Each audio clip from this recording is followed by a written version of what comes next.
Udah lagi lah. Atau makan.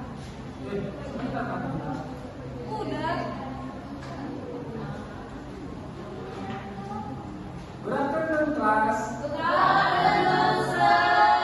How are you today? I'm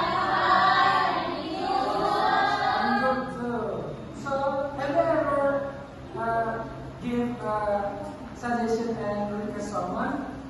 Yes, sir. Because today we will to learn about speech act. Because itu adalah bagian dari speech act. So, what is a speech act?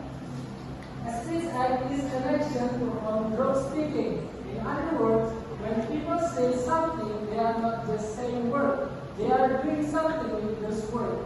The concept was first introduced by John. Jadi menurut para ahli ada yang mengatakan by John Austin. Later the concept was first introduced and later developed by John Searle in the field of pragmatic. Jadi speech act ini adalah kata yang dilontarkan dengan aksi. Misalnya, contohnya, Mom said,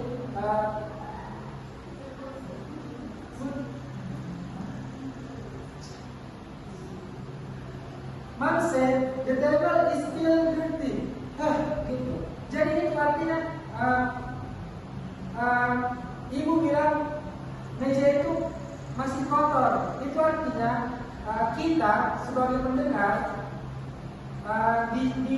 diartikan untuk membersihkan meja itu. Itulah speech act. Kita mengungkapkan sesuatu, tetapi ada arti di belakangnya untuk melakukan sesuatu. Gitu.